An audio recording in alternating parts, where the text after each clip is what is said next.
बाबा जी की साजी नवाजी, गुरु प्यारी साध संगत जी, आप सभी को मेरा प्यार भरा राधा स्वामी जी।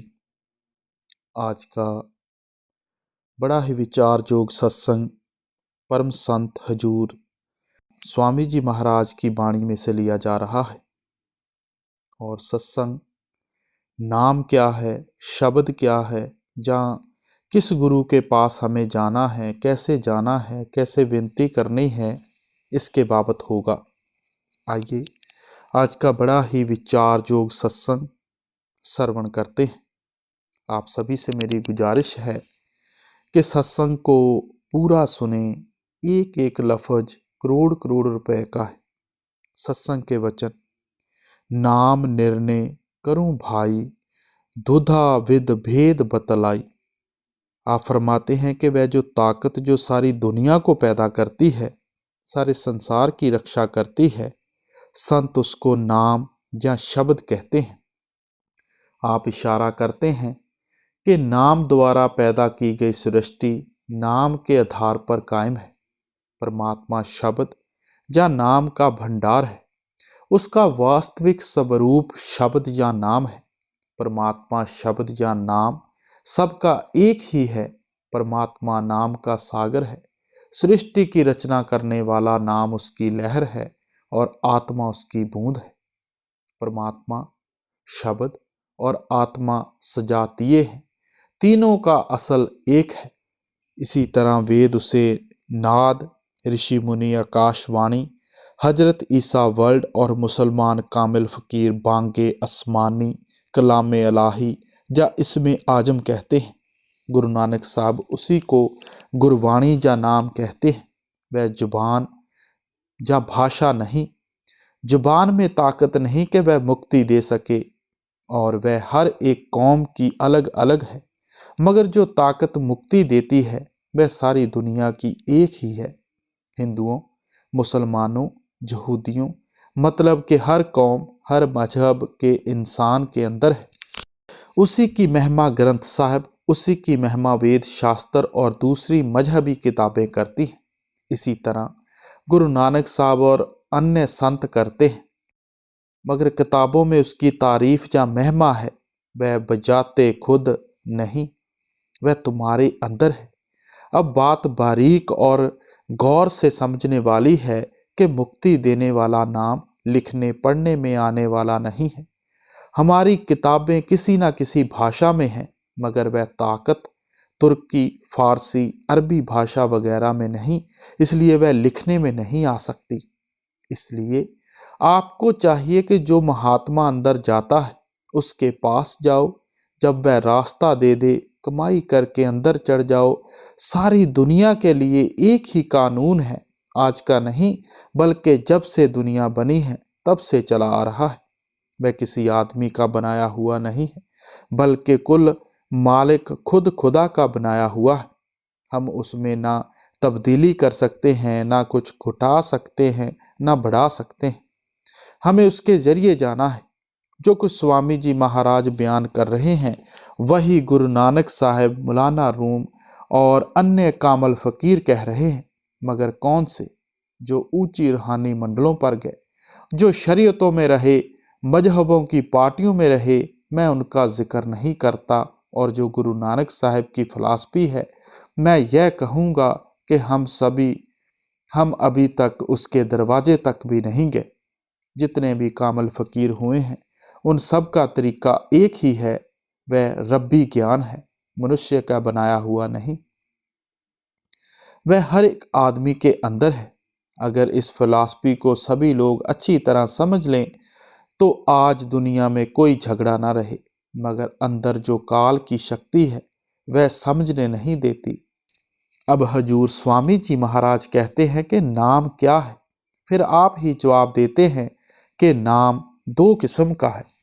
संतों महात्माओं ने परमात्मा के अनंत गुणों के आधार पर उसके जो अनेक नाम रखे हैं उन्हें वर्णात्मक, गुणवाचक या सिफाती नाम या शब्द कहा जाता है। नाम या शब्द का दूसरा भेद धुनात्मिक है।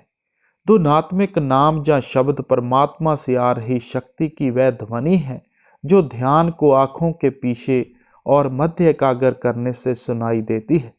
संतों महात्माओं ने इसे सच्चा शब्द या सच्चा नाम भी कहा है। अनंत भाषाओं में रखे गए परमात्मा के सब वर्णात्मक नाम समय, स्थान या काल की सीमा में है, परंतु अंतर में आत्मा द्वारा अनुभव किया जाने वाला सच्चा नाम या शब्द परमात्मा की तरह अमर और अविनाशी है। अपनी दूसरी कड़ी में भी स्वामी जी महाराज यही फरमा रहे हैं। आइए श्रवण करते हैं। वर्ण धुनात्मक गाऊं, दो का भेद दर्शाऊं, वर्ण कहूँ चाहे कहूँ अक्षर, जो बोला जाए रसना कर, लिखन और पढ़न में आया, उसे वर्णात्मक गाया। आप फरमाते हैं कि नाम दो किस्म का है, जैसे कि पहले बताया जा चुका है, वर्णात्मक और धुनात्मक। पहला वह जो मन की सूक्ष्म वृत्ति के जरिए जोगी जन नाभि में हिलोर उठाते हैं। दूसरा वह जो मन के जरिए हृदय में बोला जाता है, उसकी ना जुबान को खबर ना गले को पता। तीसरा वह जो मन के जरिए कंठ में धीरे धीरे बोला जाता है। चौथा वह जो जुबान द्वारा बोला जाता है, जैसे हम बोलते हैं, चिड़िया, कौवे और अन्य जानवर बोलते हैं, हम और आप बातें करते हैं। लेकिन जो नाम मुक्ति देता है वह इन चारों से परे है। जो दुनिया की किताबें हैं वह उस धुनात्मक नाम की तारीफ करती हैं, मगर वह उन किताबों में नहीं बल्कि आपके अंदर है। जब आप अंदर चढ़ोगे तो काम, क्रोध आदि मर जाएंगे, अंदर रोशनी हो जाएगी, पर्दा खुल जाएगा, शांति आ जाएगी। अगर कोई ऊंची से ऊंची रचना है तो आदमी है।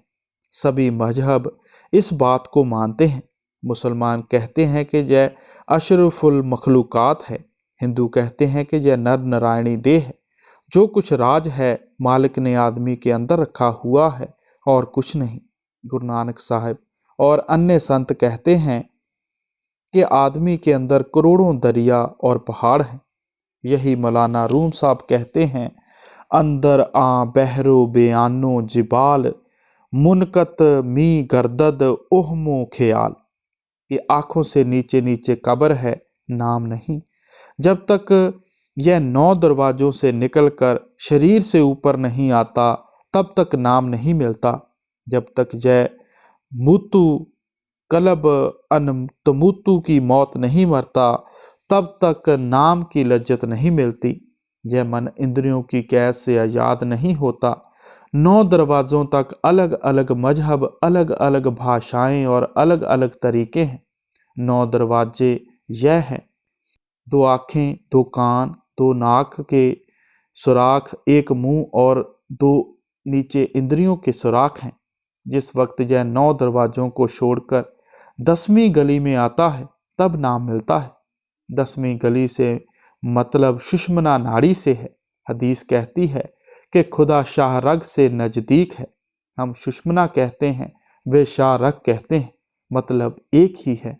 वह नाम ना गुरमुखी में है, ना फारसी में, ना अरबी में, ना संस्कृत में और ना अंग्रेजी में।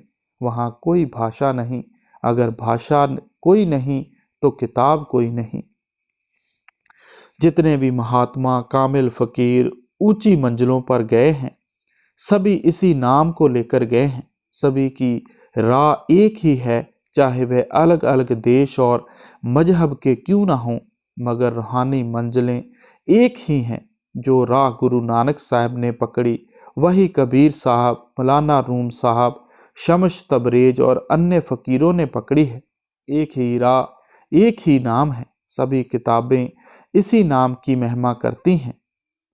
गुरु अमरदास जी फरमाते हैं, 9 दर ठाके तावत रहाए, 10 में निज कर वासा पाए, उथे अनहद शब्द वजे दिन राती, गुरमति शब्द सुनावणिया। जब 9 दरवाजों को बंद करो, 10वीं गली खोलो, शब्द मिलेगा। क्या स्त्री, क्या पुरुष, सबके अंदर धुनकारें दे रहा है। गुरु नानक साहब मक्का गए तो काजी रुकनुद्दीन ने पूछा, ऊपर खास महल पर देवें, बाग खुदाए, सूते बांग ना सुन सकन, रिहा खुदाई जगाए। आपने फरमाया कि वह महल मनुष्य देह है, मतलब कि मुक्ति का रास्ता सबके लिए एक है और वह अंदर है, बाहर नहीं। महात्मा अपने पास से कुछ भी नहीं देता, बल्कि कहता है कि हे प्यारे, तेरे अंदर नाम है, अंदर जाओ और उसे हासिल करो। उसकी महिमा वेद शास्त्र ग्रंथ पोथियां करती हैं। जितने भी महात्मा सचखंड या मकामे हक गए, उनका इष्ट नाम ही था। 100 सियाणिया इक्को मत। अपनी तीसरी कड़ी में परम संत हजूर स्वामी जी महाराज हमें क्या समझाने की कोशिश करते हैं, आइए बड़े प्यार के साथ श्रवण करते हैं। लखायक है यही धुन का, बिन गुरु फल नहीं किनका। अब दो बातें हैं। वर्णात्मक नाम जहाँ लिखने पढ़ने बोलने के जरिए कोई महात्मा फकीर या गुरु अंदर जाने की राह समझा देगा और कहेगा कि अभ्यास करो। फकीरों के मजहब में जात पात नहीं होती। कबीर साहब मुसलमान जुलाहे थे, बीर सिंह बघेल सिंह राजपूत उनके शिष्य थे। मेवाड़ के राजपूत घराने की मीराबाई शिष्या और गुरु रविदास जी उनके गुरु थे। स्कूलों कॉलेजों में उस्ताद प्रोफेसर हिंदू हों या मुसलमान, ईसाई हो या किसी और मजहब के, विद्यार्थी को इससे कोई मतलब नहीं। उसे तो तालीम लेनी है, BA MA की डिग्री हासिल करनी है। उसे उनके साथ कोई रिश्ता नाता नहीं करना। इसी तरह जब कोई पूर्ण संत मिल जाए, फिर जात पात का ख्याल नहीं करना चाहिए। हमें ऊंचे रूहानी मंडलों पर चढ़ना है। संत भेदभाव नहीं करते, बल्कि वे सारे मजहबों को अपना समझते हैं। गुरु अमरदास साहब फरमाते हैं, पर थाए साखी महापुरख, बोल दे सांझी सगल जहाने। के वर्णात्मक नाम पहली पौड़ी है। जब तक यह ना हो तब तक समझ नहीं आती। मैं पहले अर्ज कर चुका हूं कि एक आदमी अपने ख्याल को दूसरे आदमी तक जुबान के जरिए ही जाहिर कर सकता है। अगर पंजाबी है तो पंजाबी में, अगर अंग्रेज है तो अंग्रेजी में बोलकर समझा देगा। अगर वर्णात्मक ना हो तो कोई सवाल जवाब ना करे। आदमी ही नहीं बल्कि एक पशु भी अपने दिल का हाल दूसरे पशु के दिल तक जुबान के जरिए ही पहुंचाता है। इसी तरह एक पक्षी भी अपने दिल का हाल दूसरे पक्षी के दिल तक जुबान के जरिए पहुंचाता है। हम सभी अपने दिल का हाल एक दूसरे के दिल तक अपनी अपनी जुबान के जरिए प्रकट करते हैं। अब यह जो चीज सत्संग है, जुबान से ही बयान की जा सकती है। जो महात्मा अंदर जाता है, वह अपनी बोली में उस कैफियत का बयान करता है। महात्मा वर्णात्मक नाम से ही समझ सकते हैं। वर्णात्मक नाम मुक्ति नहीं देता, बल्कि यह तो पहली हालात है। मुक्ति देने की ताकत धुनात्मक नाम में है। हर एक महात्मा जो ऊंची अवस्था में गया, धुनात्मक नाम के जरिए ही गया है। वर्णात्मक नाम जाति नाम को हासिल करने का जरिया हो सकता है, इससे ज्यादा नहीं। गुरु नानक साहब फरमाते हैं, पढ़िए जेते बरस बरस, पढ़िए जेते मास, पढ़िए जेते आरजा, पढ़िए जेते सास। नानक लेखे एक गल, होर होमे झखना झाक। चाहे उम्र भर पढ़ते रहो, जब तक धुनात्मक नाम को ना पकड़ें कोई फायदा नहीं होता। फिर कहते हैं, नानक कागद लख मणा, पढ़ पढ़ कीचे भाव। मसू तोट ना आवई, लेखन पाउण चलाओ। भी तेरी कीमत ना पवे, हो केवड़ आखा नाओ। आप फरमाते हैं और समझाने में कोई कमी नहीं छोड़ते। आप फरमाते हैं कि बेशुमार कागज लेकर स्याही से लिख लिख कर रखते जाओ, कुछ नहीं बनता। गुरु नानक साहब कहते हैं कि नाम और ही चीज है और वह लिखने पढ़ने बोलने से परे है। सभी वेद शास्त्र उसकी महिमा करते हैं। क्या हिंदू, क्या मुसलमान, क्या सिख, क्या ईसाई, वह सभी के अंदर है। दुनिया किताबें पढ़ती है, अंदर नहीं जाती और पर्दा नहीं खोलती। जब तक हम अंदर नहीं जाएंगे वह दौलत नहीं मिलेगी। अब हम सब की आंखों के पीछे खिड़की लगी हुई है, मगर उसे हम खुद नहीं खोल सकते। मौलाना रूम कहते हैं, आ पादशाहे आजम दर बस्ता बूंद मुहकम। आप फरमाते हैं कि खुदा ने आदमी की आंखों के पीछे बजर कपाट मजबूत पर्दा लगा दिया है, फिर खोलता किस तरह है। पोशीदा दल के आदम जानी कहबर दर आमद, के खुद ही मनुष्य का चोला पहनकर हमारे जैसा बनकर आकर दरवाजा खोलता है।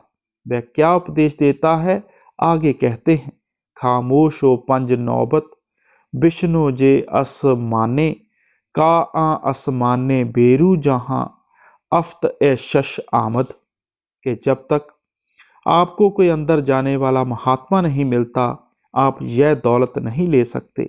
मगर जब खुशकिस्मती से कोई ऐसा महात्मा मिल जाए, उसे आप उस्ताद कह लो, मास्टर कह लो, जहाँ उसका कोई और नाम रख लो, आप उसकी हदायत के मुताबिक अंदर जाओ तो आपको यह दौलत, यह ताकत मिलेगी। मिले गुर नाम धुन भेदी सुरत धुन धुनी संग बेदी। अब आप अंदर का हाल बयान करते हैं कि दौलत अंदर है, मगर कुंजी हमारे पास नहीं है। विद्या लड़के के दिमाग में है, मगर कुंजी स्कूल मास्टर के हाथ में है। इसी तरह ब्रह्मांड, लौ लाख, सचखंड, मकाम हक हमारे अंदर है, मगर महात्मा की ताकत या फकीरों की मेहरबानी के बगैर कोई अंदर चढ़ नहीं सकता और उस दौलत को ले नहीं सकता। अगर कोई कामिल फकीर अंदरूनी वाकिफकार मिल जाए तो वह क्या कहेगा? वह कहेगा कि भाई तेरे अंदर नाम है, तू प्यार के साथ अपनी आत्मा को उसके साथ जोड़ दे, नाम की दौलत तेरे अंदर है। अगर गुरु राह दे और यह मेहनत करे, जानी जीते जी मरे, तो उसे पा ले। वह नाम है, लफ्ज नहीं, लेकिन वह लफ्जों के जरिए समझा जाता है। महात्मा कहते हैं कि अल्लाह, वाहिगुरु, राम, रहीम, गिरधारी, मुरारी, राधा स्वामी आपके लफ्ज हैं। जो अल्लाह वाहिगुरु ताकत है, उसके साथ अपनी रूह को जोड़ दो। मौलाना रूम साहब कहते हैं कि जिसका तू नाम लेता है उसको देख, जब तक मुसम्मा यानी नामी ना मिले, अल्लाह अल्लाह राम राम करने से क्या बनता है? यह तो सिर्फ लफ्ज ही लफ्ज है। कबीर साहब की बाणी है, बिन देखे बिन दर्श परस बिन नाम लिए का होई, धन के कहे धनी जो होई, निर्धन रहे ना कोई। कि जिसको देखा नहीं, छुआ नहीं, वह मिला ही नहीं। पौंड पौंड कहने से कोई शाहूकार नहीं हो सकता, ना ही रोटी रोटी और पानी पानी कहने से भूख प्यास मिटती है। इसलिए जब तक मुसम्मा ना मिले, इसम का क्या फायदा? जब तक नामी ही नहीं मिला, नाम का स्वाद नहीं आता। नामी मिल गया, जन्म सफल हो गया।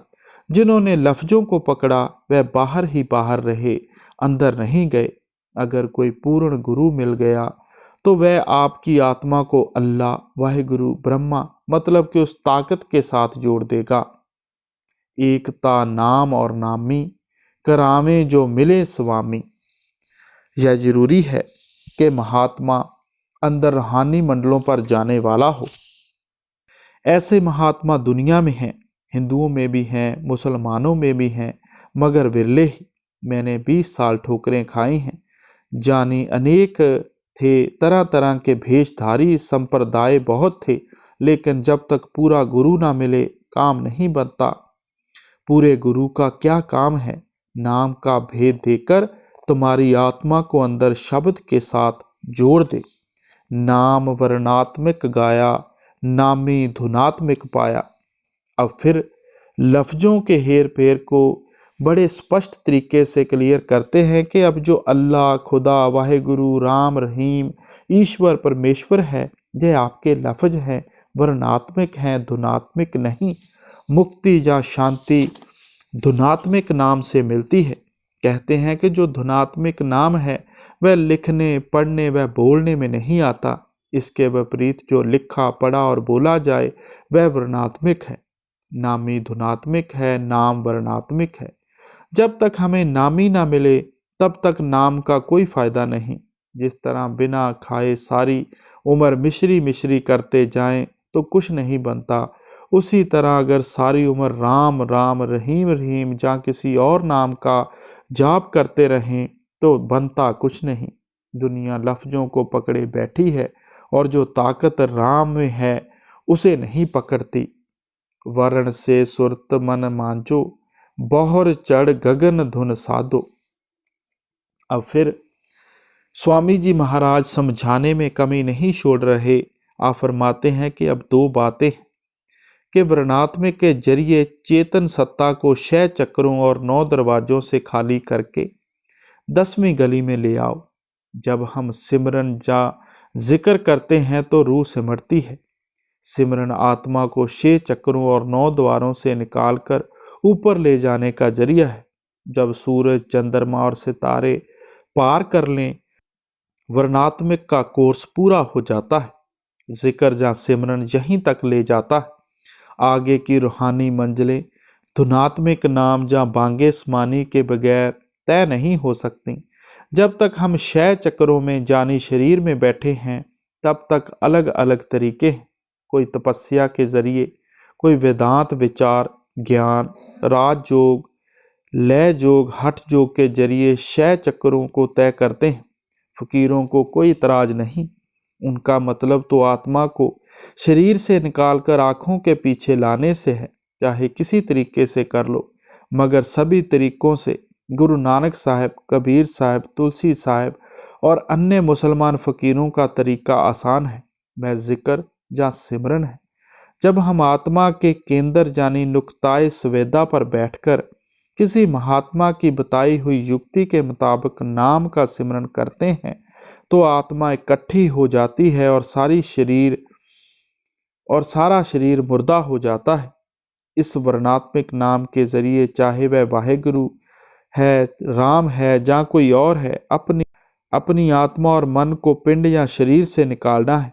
मतलब तो यह है कि दोनों आँखों के बीच तक चेतन सत्ता को ले आओ जहाँ तक वर्णात्मक नाम है। रिद्धियाँ, सिद्धियाँ, करामातें अंतरमया वर्णात्मक नाम से ही हासिल हो जाती हैं। अब कहते हैं कि लफ्जी नाम को जुबान के जरिए जप कर शरीर को खाली करके ऊपर आ जाओ, वहाँ धुनात्मक नाम या अनहद शब्द मिलेगा। वह लिखने पढ़ने में आने वाला मजमून या विषय नहीं, वहाँ कोई भाषा नहीं, कोई ग्रंथ पोथी किताब नहीं, वहाँ पर तो यह रूह है और वह मुसम्मा जानी नामी है। धुनी धुन एक कर जानो, सुरत से शब्द पहचानो। अब आप फरमाते हैं कि नाम को पकड़कर नामी से जा मिलो, नाम और नामी को एक कर दो। दूसरे लफ्जों में यह कह दो कि सुरत को शब्द के साथ जोड़कर एक हो जाओ। यही गुरु अंगद देव जी कहते हैं, अखी वाजों वेखना बिन कन्ना सुनना, कि वह इन आँखों से नहीं देखा जा सकता। ये आँखें फना हैं। हम बाहर जहाँ लैंप के आसरे देखते हैं, जहाँ बिजली के, जहाँ तारों के, जहाँ सूरज, जहाँ चंद्रमा के, जो आँखें परमात्मा को देखने वाली हैं वे और हैं। गुरु अर्जन साहब का कथन है, नानक से अखड़ियाँ बेअन्न जिनी डिसिंदो माँ पेरी। जिन आँखों से उस माबूदे हकीकी, उस मालिक को देखा जा सकता है, वह आँखें यह नहीं। वह आँखें कब मिलेंगी? जब यह अंदर जाकर पर्दा खोलेगा। फिर जे कान उस आवाज़ को नहीं सुन सकते, वे कान और हैं, उन्हें खोलो और सुरत को शब्द के साथ जोड़ो ताकि मालिक मिल जाए। शब्द और सुरत भय एका, नाम धुनात्मक देखा। अब कहते हैं कि जब रूह ने नाम का पल्ला पकड़ लिया, जहाँ आत्मा ने परमात्मा का पल्ला पकड़ लिया, तसल्ली हो गई। बूंद समुंदर में जाकर एक हो गई, फिर आने की ज़रूरत नहीं। यह तरीका सारी दुनिया के अभ्यास के तरीकों से सादा और आसान है। सारी दुनिया इसे प्यार के साथ कर सकती है। बच्चा, बूढ़ा, हर कोई कर सकता है। यह तरीका एक ही है और सारी दुनिया का साझा है। आज का नहीं बल्कि सतयुग से चला आ रहा है और यह कुदरती है। यही योगियों ने गुरु नानक साहब से पूछा, कित बिद पुरख जन्म बटाया, काहे को तुझ ए मन लाया, कित बिद आशा मनसा खाई, कित बिद जोत निरंतर पाई।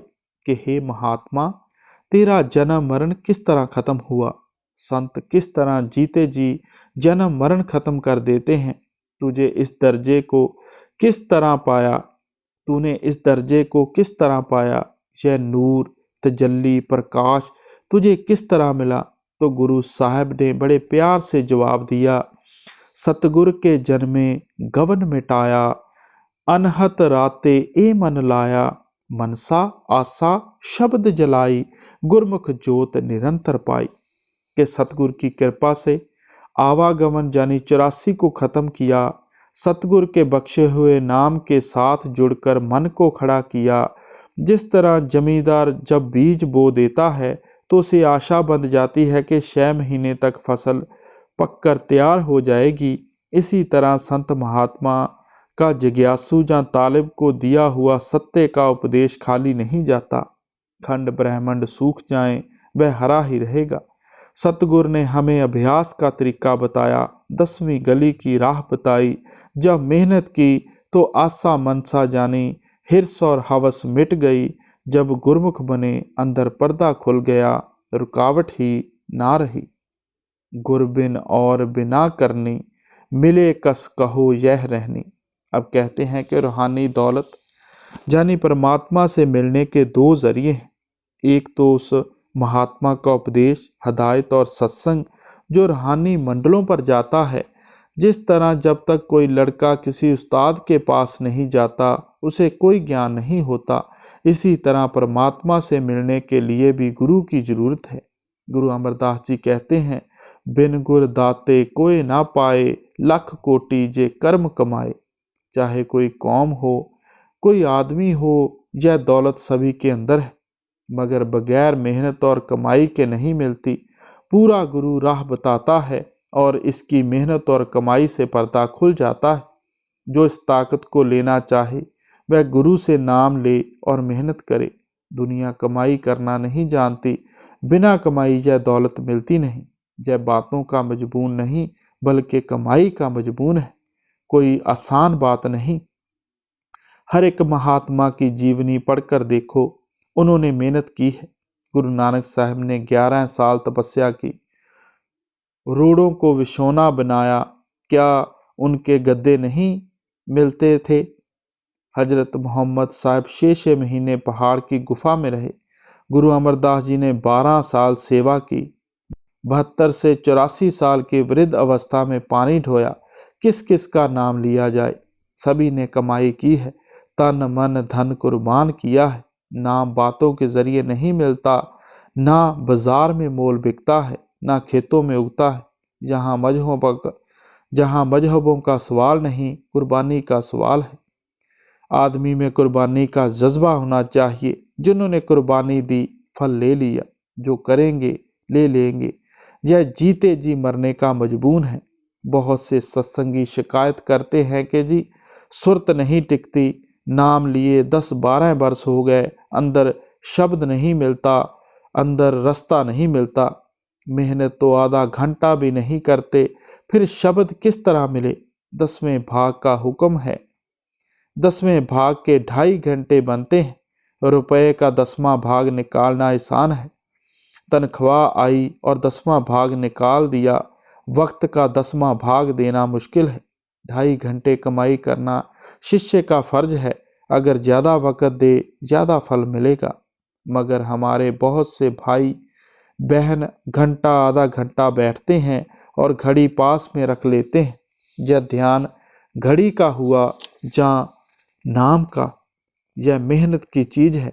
अगर सुरत शब्द के साथ जुड़ जाए तो कई कई घंटे गुजर जाने पर भी खबर नहीं होती। चाह अनुराग जिस होई, भाग भड़ गुरमुखी सोई। कहते हैं कि जिसे मनुष्य जन्म पाकर उस वाहिद हु ला शरीक से मिलने का शौक पैदा हो गया, परमात्मा से विसाल का पक्का ख्याल हो गया, उसके बड़े ऊंचे भाग्य हैं। क्यों? क्योंकि मनुष्य जन्म ही मुक्ति का दरवाजा है। और कोई जन्म नहीं। यह अशरफुल मखलूकात है, इसके अंदर करोड़ों खंड ब्रह्मांड और लौलाक हैं। सभी महात्मा, सभी किताबें यही कहती हैं कि तेरे अंदर ब्रह्मांड है। मुसलमान फ़कीर कहते हैं कि आलम सगीर आलम कबीर का नमूना है, भाव पिंड ब्रह्मांड का नमूना है। इसके अंदर खुद खुदा है, बाहर से ना किसी को मिला ना मिलेगा। लोगों ने समुद्रों पहाड़ों को शान मारा मगर वह ना मिला, बल्कि जिसे भी मिलना है अंदर से मिलना है। इसलिए जिसे मनुष्य जन्म में नाम की ख्वाहिश हो उसके बड़े ऊंचे भाग हैं। नामी नाम दो गाया अभेदी भेद समझाया। फरमाते हैं कि हमने नाम और नाम की कैफियत बयान कर दी है। जो छिपा हुआ राज था जाहिर कर दिया है। जो कमाई करेंगे वहाँ पहुँचेंगे। सबके लिए एक ही राह है, एक ही मंजिल है, एक ही हड्ड चाम मांस है, एक ही मन इंद्रियां हैं, एक ही परमात्मा है। गुरु की मौज में सब कुछ जिसे चाहें करें गुरमुख। अब बात तो यह है कि जिस तरह हर एक आदमी को अपना अपना रोजगार करके रुपया कमाना पड़ता है, बिना मेहनत के दौलत हासिल नहीं होती, गुजारा नहीं होता, इसी तरह हर एक को नाम की कमाई करनी पड़ती है। लेकिन कभी कभी यह भी होता है कि एक अमीर किसी गरीब को आधी दौलत देकर अपने बराबर बना लेता है। इसी तरह किसी किसी महात्मा ने किसी किसी को अपनी कमाई देकर महात्मा बना दिया, लेकिन हर एक को नहीं। शेख फरीद साहब के बारे में कहा जाता है कि उनका एक शिष्य बड़ा नेक पाक था। जब वह बाजार जाता तो एक वैश्या उसे अपने पास बुलाने की कोशिश करती। वह बेचारा दूसरी तरफ ध्यान कर लिया करता। ज्यों ज्यों वह दूसरी तरफ ख्याल करता, वेश्या उसका और ज़्यादा ध्यान खींचने की कोशिश करती, ज़्यादा छेड़ती। एक दिन फरीद साहब ने उस शिष्य को कहा कि आग चाहिए। पुराने ज़माने में लोग आग दबाकर रखते थे, घर में आग नहीं थी। उसने गली मोहल्ले में पूछा, बहुत भटका लेकिन आग नहीं मिली। बाजार में गया, देखता है कि वही वेश्या हुक्का पी रही है। अब सोचता है कि यह मुझे हरदम परेशान करती है, पर पीर का हुक्म है, इसलिए वह मकान की ऊपर की मंजिल पर चढ़ गया। वेश्या उसे देखकर कहती है कि क्या बात है। कहता है, माता जी आग चाहिए। वह मजाक करते हुए कहने लगी, आग का मूल्य आँख है, आँख निकाल कर दे दो और आग ले जाओ। उसने फौरन उंगली डालकर आँख निकाल कर आगे रख दी। वेश्या डर गई और आग दे दी। मन में कहती है कि मैंने तो मजाक किया था। वह आँख पर पट्टी बांधकर फरीद साहब के पास गया। उन्होंने पूछा, आग ले आया है? कहता है, हाँ हजूर ले आया हूँ। फरीद साहब ने कहा, ये आँख पर पट्टी क्यों बांधी हुई है? कहता है, जी आँख आई हुई है। उन्होंने कहा, अगर आँख आई है तो पट्टी खोल दे। जब पट्टी खोली तो आँख पहले की तरह बिल्कुल ठीक थी। इसी तरह एक और फकीर का जिक्र है, बड़ी कमाई वाले थे। उन फकीरों में कुतुब, गौस आदि दर्जे होते थे। किसी जगह का कुतुब गुजर गया था। वहाँ के लोगों ने आकर अर्ज की कि हजरत हमें कुतुब चाहिए। कहने लगे कि भेज देंगे। कुछ इंतज़ार करने के बाद वे फिर आए और कहा कि हजरत कुतुब की ज़रूरत है। आपने कहा, अच्छा कल ले जाना। वह भी आँखों वाले थे, यानी अंदरूनी राज से वाकिफ थे। उन्होंने नज़र मारकर देखा कि इनके मुरीदों में कोई कमाई वाला है, मगर कुतुब के लायक कोई नज़र नहीं आया। मन में कहने लगे, कहाँ से देंगे। रात को एक चोर आपकी घोड़ी खोलने के लिए आया। वह पहले आगे के पैर खोलकर फिर पिछले पैर खोलने लगा। जब पिछले पैर खोले तो आगे के पैर बंद गए, आगे के खोले तो पिछले पैर बंद गए। चोर हठी था, कहता है कि घोड़ी को लेकर ही जाऊंगा। सारी रात खोलता रहा। जब भजन का वक्त हुआ तो आप जागे। क्या देखते हैं कि एक आदमी घोड़ी को खोल रहा है। आपने पूछा, भाई तू कौन है और क्या कर रहा है? कहता है, हजरत मैं चोर हूँ, सारी रात लगा रहा हूँ पर बना कुछ भी नहीं। आपको उसकी यह अदा पसंद आ गई कि उसने सच कहा है। प्यार के साथ बोले, आ तुझे यह घोड़ी दे देता हूँ। ज्यों नज़र भर कर देखा तो उसे चोर से कुतुब बना दिया। जब दूसरा दिन हुआ तो उन लोगों ने हाजिर होकर कहा कि हजरत हमें कुतुब दीजिए। आपने कहा कि इसे ले जाओ। इस तरह जय एक आध बार हर एक महात्मा के जीवन में होता है, आम नहीं, लेकिन जहाँ सुगंध की पिटारी होती है कभी ना कभी खुशबू निकल ही जाती है। गुरमुख होए तन धन से, करे फिर प्रीत निज मन से। अब आप फरमाते हैं कि शिष्य का क्या धर्म है। कहते हैं कि अगर शिष्य को पूरा गुरु मिल जाए उसे गुरमुख बनना चाहिए। गुरमुख किसे कहते हैं? पहले हमारी आत्मा पर यह स्थूल गिलाफ है, इसके अंदर सूक्ष्म और इसके अंदर कारण। जब हम किसी महात्मा से उपदेश लेकर दोनों आँखों तक चढ़ेंगे, आगे तुरिया पद आएगा। वह सूक्ष्म देश है और वहाँ हमारा सूक्ष्म शरीर है। उसे पार करने पर सूक्ष्म शरीर उतर जाएगा। जब ब्रह्मा में जाएंगे वहाँ कारण पर्दा है, उसको पार करके पार ब्रह्मा, 10वें द्वार में जाकर कारण पर्दा भी उतर जाता है। वहाँ अमृतसर है जिसमें स्नान करके आत्मा नंगी सारे पर्दों से रहित हो जाती है। वहाँ पर इसका अपना नूर 12 सूरज का है। इसके विपरीत जहाँ हम एक सूरज की तरफ मुंह तक नहीं कर सकते, वहाँ जाकर यह कहती है कि मैं आत्मा हूँ। जब इसे ख्याल आता है कि परमात्मा कौन है, फिर उसकी तलाश करती है। जब अभ्यास करते हुए दर्जे व दर्जे सचखंड पहुँचती है तो कहती है कि मेरा मालिक सतपुरुष है, मेरी कौम सतनाम है, मेरा देश सतलोक है। लगे तब जाए सुन धुन से, गए तब 3 गुण तन से। जब आत्मा दुनिया की तरफ से हटी तो आसमानी मंजिलों पर चली गई, यानी ब्रह्मा और तुरिया पद दोनों को लांघ गई। उस वक्त स्थूल, सूक्ष्म और कारण तीनों शरीर, तीनों गुण, तीनों गुण, मन, माया आदि सभी गिलाफ उतर गए। उस वक्त इसका अपना प्रकाश 12 सूरज का। अभी तो यह एक सूरज की तरफ भी नहीं देख सकती। इस पर जो पर्दे पड़े हुए हैं, जब तक यह पर्दे नहीं उतरते इसे कुछ पता नहीं। जिस तरह लैंप के ऊपर हम टाट के 10-20 पर्दे चढ़ा दें तो लैंप की रोशनी बिल्कुल नहीं दिखती। ज्यों ज्यों पर्दे उतरते जाएं, लैंप की रोशनी तेज होती जाएगी। इसी तरह आप कमाई करोगे, प्यार बढ़ता जाएगा। जब आत्मा पार ब्रह्मा में पहुंची, इसके सारे गिलाफ उतर गए, आत्मा नंगी हो गई। वर्ण धुन भेद दो वर्णा, वाच और लक्ष्य एह कहना। अब स्वामी जी महाराज कहते हैं कि मैंने वर्णात्मक और धुनात्मक नाम का पूरा बयान कर दिया है। चाहे उसे वाच और लक्ष्य कह दो, चाहे वर्ण और धुन, जो लिखा जाए, पढ़ा जाए, बोला जाए वह वाच है, और जो लिखा पढ़ा बोला ना जाए वह लक्ष्य है। वाच वर्णात्मक जानो, लक्ष्य धुन धुनी पहचानो। लिखना, पढ़ना, बोलना जानी सिमरन करना यह वाच है। आत्मा का रूहानी मंडलों पर चढ़कर नाम की लज्जत लेना लक्ष्य है। नाम को पकड़कर नामी से मिलना है। बूंद को समुद्र में जाकर समुद्र होना है।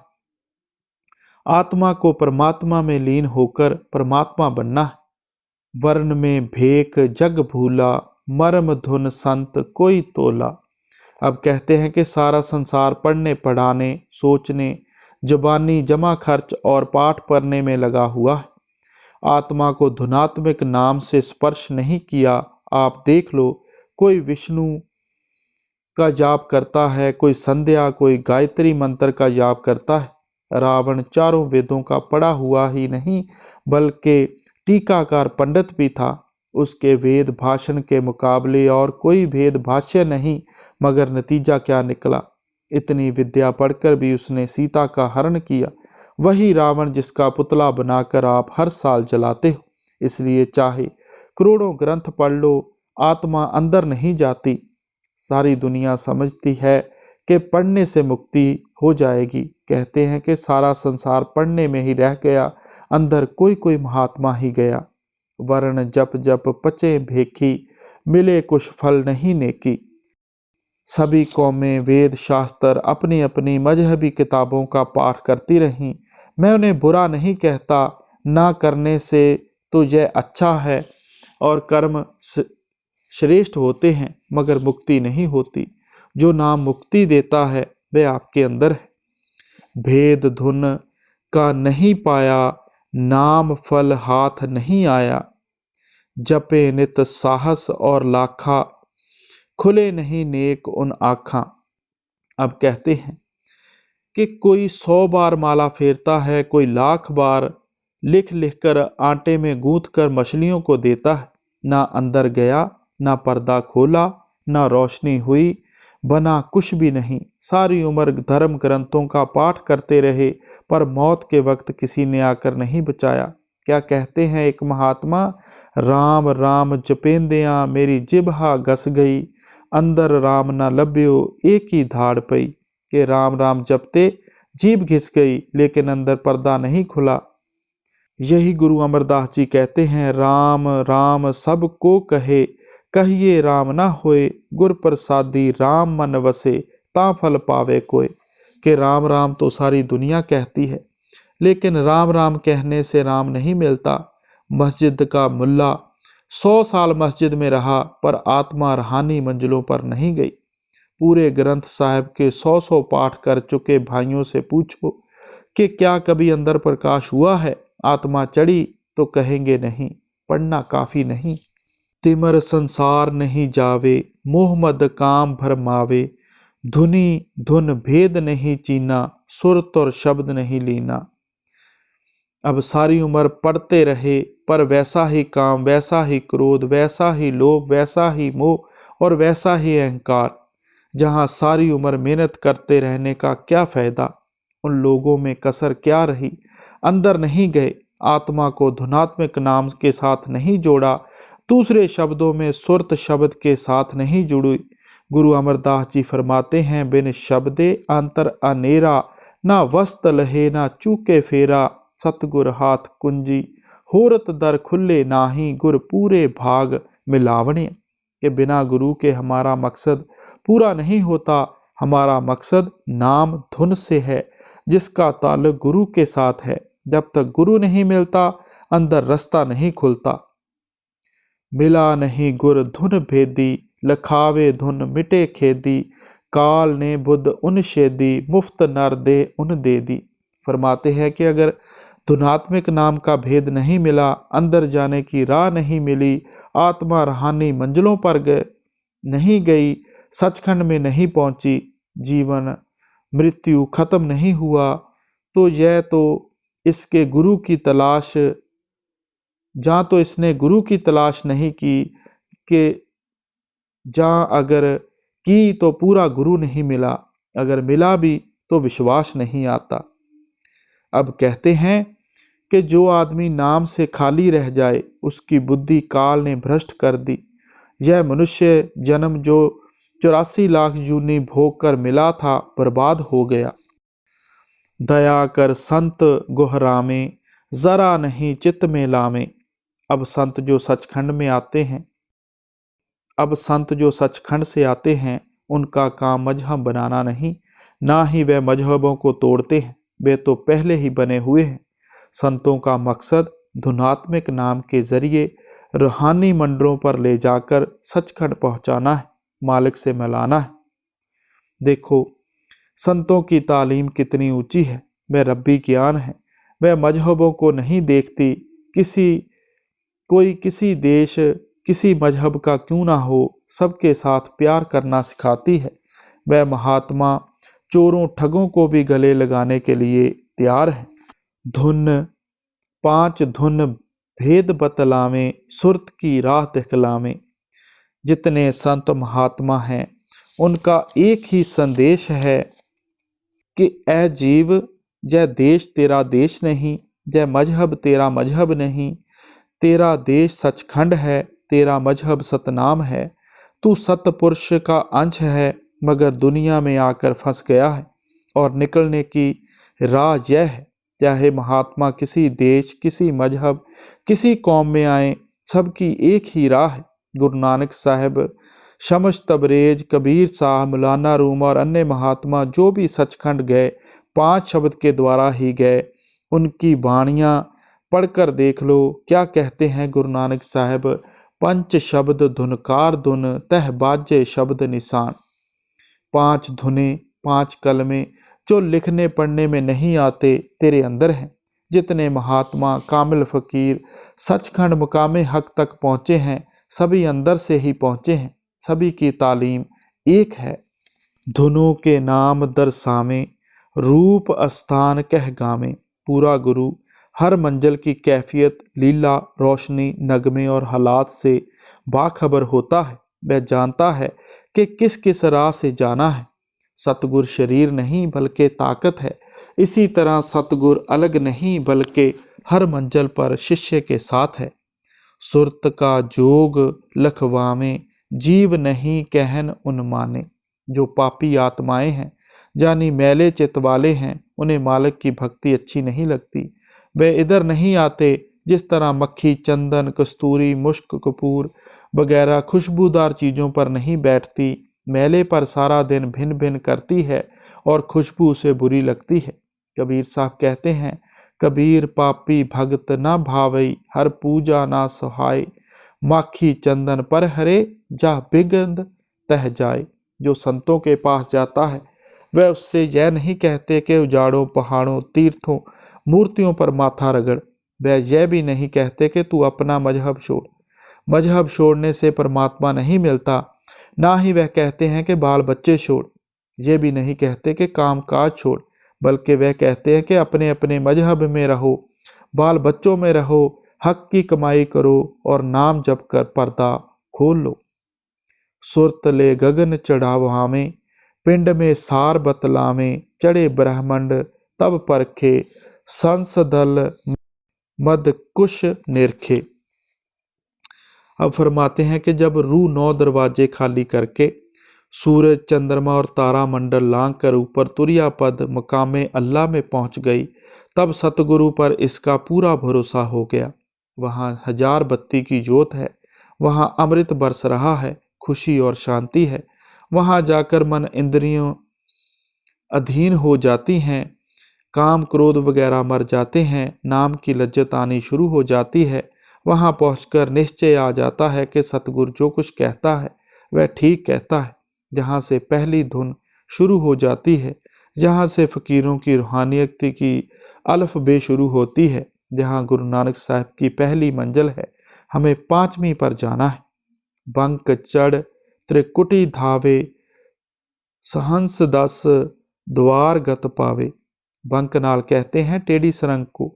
तुरिया पद के बाद इसमें से लांघ कर जाना पड़ता है। आगे ब्रह्मा का देश है जो मुक्ति का दरवाजा है। जिस दरवाजे को लांघ कर मुक्ति मिलती है वह राई के 10वें भाग के बराबर है और मन हाथी है। लंघे तो किस तरह। गुरु नानक साहब कहते हैं, राह खुदाई बिहावला, बालों 10वें भाई। हाथी जाए ना सकनी, हौमे रख अड़ाई। ब्रह्मा मकामे अल्लाहू, ब्रह्मा मकामे अल्लाहू है, सुन्न मुकामे हु है। लफ्ज़ों का फ़र्ज है। मुसलमान फ़कीरों ने अपनी भाषा में नाम रखे हैं, हमने अपनी भाषा में रख लिए। महा सुन जाए हर खानी, भंवर में जा सुन बानी। जब आत्मा पार ब्रह्मा से महासुन में आ गई, फिर भंवर गुफा में।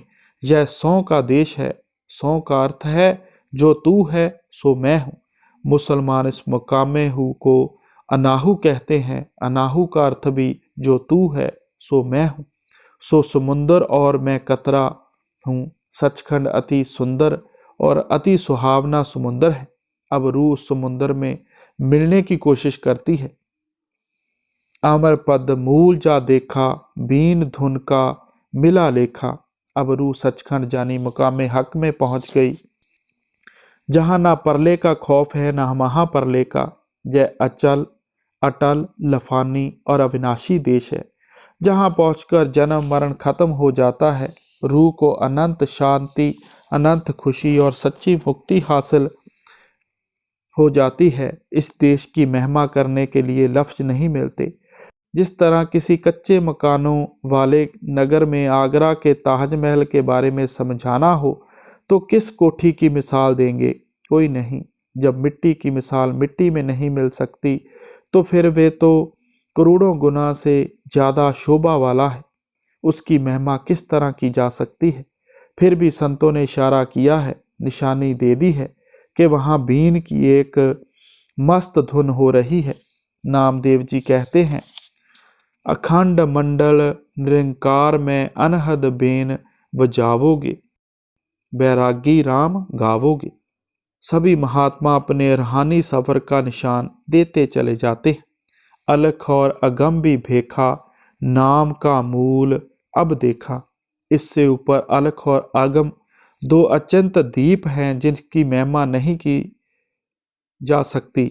इससे आगे आखिरी मकाम है।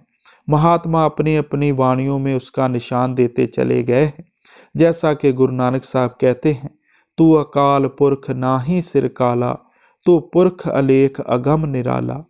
कहूँ क्या खोल राधा स्वामी, सैन यह समझ परमानी। अब रू आखिरी देश राधा स्वामी धाम जानी, लाम काम पर पहुँच गई। गुरु अर्जन साहब ने इसे स्वामी स्वामी कहा है। आप फरमाते हैं, ऊंच अपार बेअंत स्वामी। स्वामी जी महाराज ने उसे स्वामी स्वामी कहा है। सबकी याद कहूँ अब स्वामी, क्योंकि स्वामी से परे और कोई लफ्ज है नहीं। स्वामी जी ने इसे राधा स्वामी कहा। आत्मा का स्वामी कह दिया।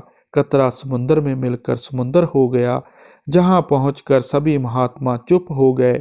स्वामी जी कहते हैं कि हमने इशारा दे दिया है, जो खोजी होंगे खोज लेंगे। सो गुरु प्यारी साध संगत जी, आज का बड़ा ही विचार योग और रूहानियत भरा सत्संग हमने श्रवण किया। जो भी मंजिलों पर पहुंच रहे हैं, जहां रोज अभ्यास करते हैं, ये सत्संग उनके लिए था। हमें भी चाहिए कि भजन बंदगी में अपना मन और 10वां हिस्सा जरूर दें। राधा स्वामी जी।